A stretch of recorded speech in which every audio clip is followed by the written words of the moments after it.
Sr. Ministro, dizer-lhe o seguinte, mudando um bocadinho de assunto.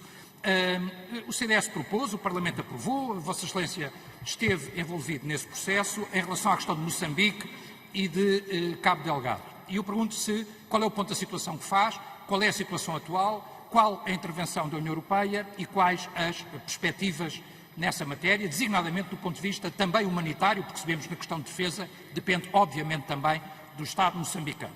Outra questão, Sr. Ministro, Venezuela.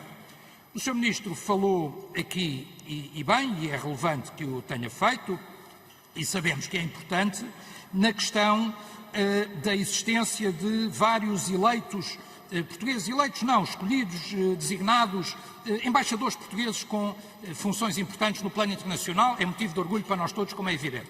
Precisamente na Venezuela, a embaixadora da União Europeia, por sinal, uma embaixadora portuguesa, a embaixadora Isabel Brilhante Pedrosa, acaba de ser expulsa numa sanção do regime venezuelano. O problema da Venezuela não é, ao contrário do que foi dito, a administração norte-americana, seja qual for. O problema da Venezuela é o regime venezuelano e aquilo que o regime venezuelano está a impor ao seu próprio povo e, por consequência, aos portugueses que estão na Venezuela.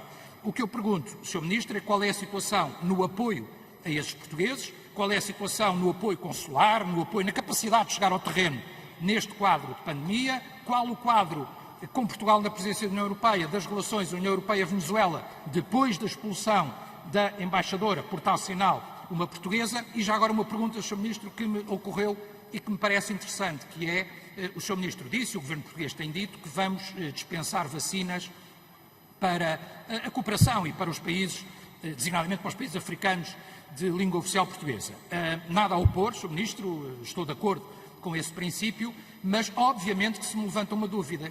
E os portugueses, por exemplo, residentes em países como a Venezuela, haverá alguma maneira também de lhes fazermos chegar as vacinas a eles? É porque é igualmente importante, será importante, obviamente, ajudarmos os nossos países irmãos, mas ajudarmos os portugueses que estejam às centenas de milhares, como o Sr. Ministro disse, em países onde será muito difícil fazer chegar as vacinas, parece-me também da maior importância. Última questão, só mesmo, Sr. Presidente, telegráfica, em relação à questão dos expoliados portugueses das nossas antigas colónias. Temos perguntado várias vezes ao Governo se há alguma novidade, se há alguma outra situação, se nos pode dizer alguma coisa em relação a isto. Muito obrigado, Sr. Presidente. Tem a palavra para responder o Sr. Ministro dos Negócios Estrangeiros, por favor.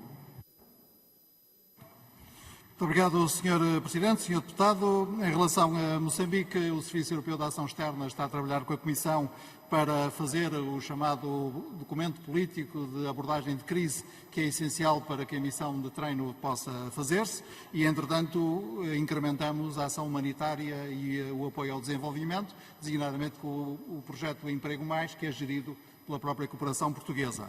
Em relação à Venezuela, as questões estão claras, há uma regra básica nas relações internacionais, que é a regra da reciprocidade, e, portanto, a embaixadora europeia na Venezuela foi declarada persona non grata, a embaixadora venezuelana junto à União Europeia foi declarada persona non grata. O apoio aos portugueses que vivem na Venezuela existe desde o primeiro dia do meu mandato, e já antes os meus antecessores tinham a mesma preocupação, e isso também explica a delicadeza e a complexidade do posicionamento português em relação a essa sessão, a essa situação.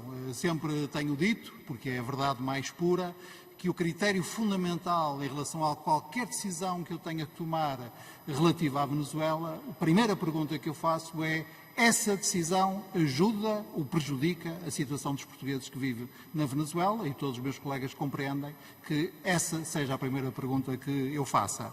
Finalmente, em relação ao programa de vacinas, os programas de vacinas funcionam pelo critério da residência. Os residentes em Portugal têm direito à vacina, sejam eles portugueses ou estrangeiros. Nos países europeus, nos países do Norte, é esse critério que vigora, e em muitos países também do Hemisfério Sul é esse critério que vigora. Quando esse critério não vigorar, a função supletiva do Estado, que mesmo um conservador aceita como essencial, será ativada. Muito obrigado.